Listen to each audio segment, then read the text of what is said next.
Minister of Health Sheikh Dr. Basil Sabah announced Tuesday that more people recovered from the novel COVID-19. The minister said analysis and medical examinations and tests proved that these cases were cured of the virus.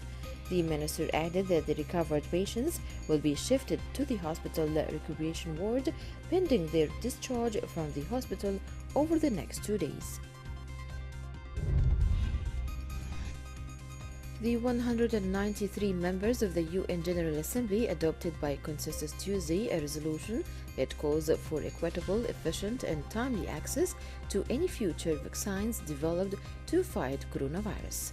The resolution also highlights the crucial leading role played by the World Health Organization, which has faced criticism from Washington and others about its handling of the pandemic. The resolution, which was drafted by Mexico and received U.S. support, calls for strengthening the scientific international cooperation necessary to combat COVID-19 and to policy coordination, including with the private sector.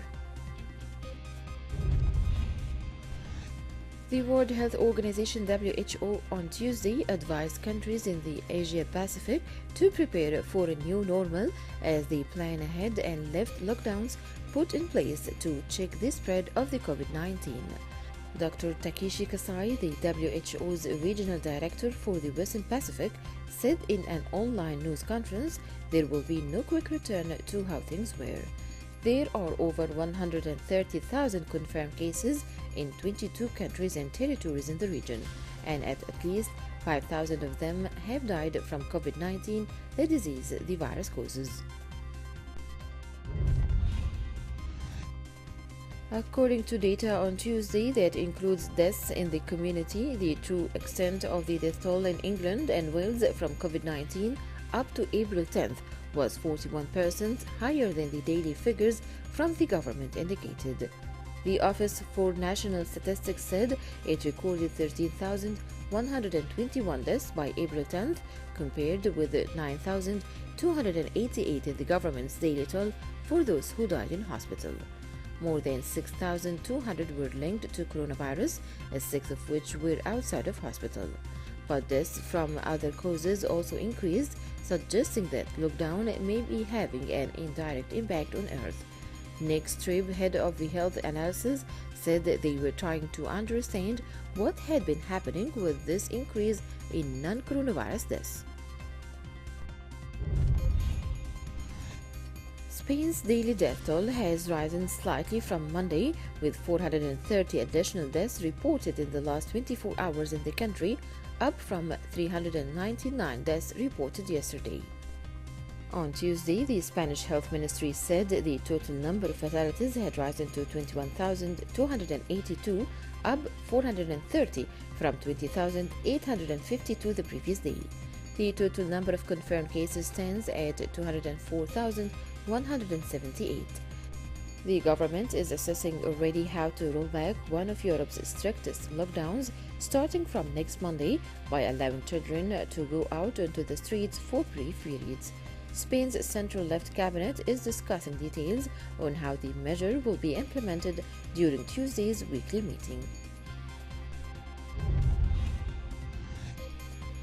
Some countries have ramped up their coronavirus testing even on those who display mild symptoms in a bid to halt the virus spread.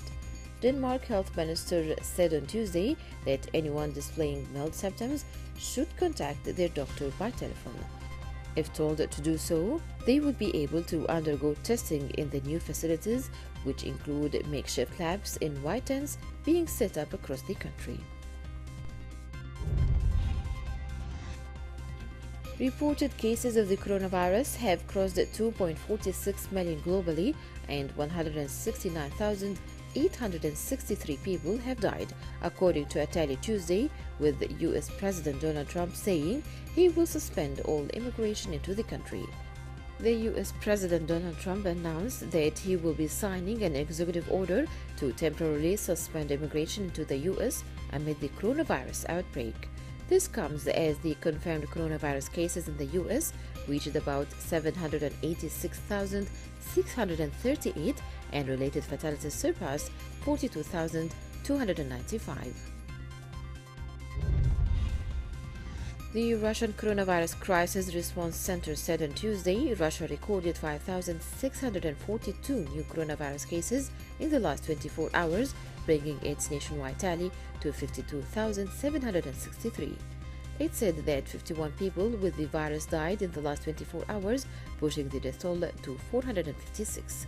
The number of coronavirus cases in Russia began rising sharply this month, although it had reported far fewer infections than many Western European countries in the outbreak's early stages. State media said Syrian air defenses opened fire and shot down several missiles launched by Israeli warplanes Monday night near the central historic town of Palmyra. Syrian state TV gave no further details about the attacks, the latest to hit central Syria in 3 weeks. The Britain-based Syrian Observatory for Human Rights, an opposition war monitor, said the Israeli strikes targeted fighters in the desert near Palmyra. It had no immediate word on casualties, adding that Israeli warplanes were flying over neighboring Lebanon.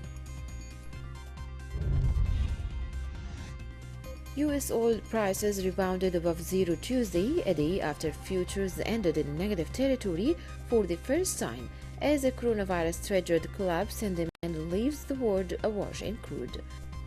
In afternoon Asian trade, U.S. benchmark West Texas Intermediate for May delivery was changing hands at $1.67 a barrel after closing at 37.63 in New York.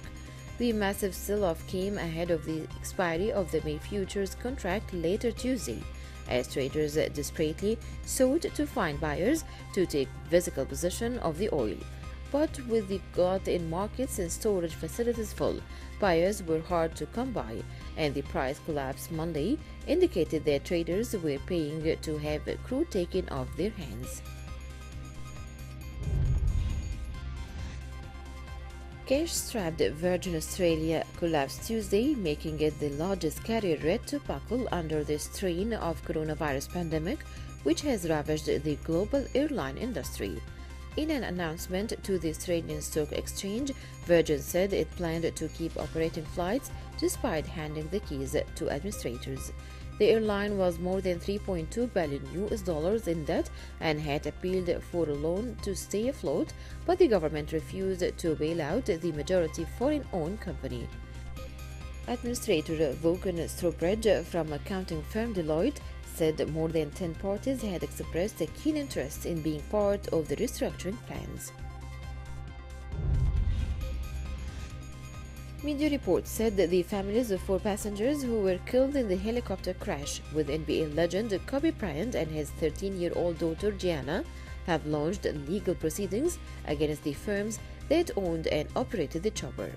Reports said that lawsuits were filed on Sunday in the Los Angeles Superior Court on behalf of the families of basketball coach John Altobelli, his wife Kerry, and their 13-year-old daughter Elisa, who played basketball with Gianna, and of assistant coach Christian Mercer.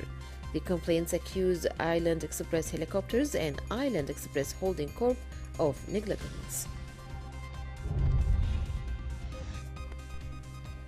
Arsenal's players and coaching staff have agreed a 12.5% salary cut due to COVID-19 pandemic, the Premier League clubs said in a statement Monday. Several Premier League clubs have furloughed employees since the new coronavirus outbreak, while others have said their players have accepted wage deferrals, but Arsenal are the first club to announce salary reductions for players.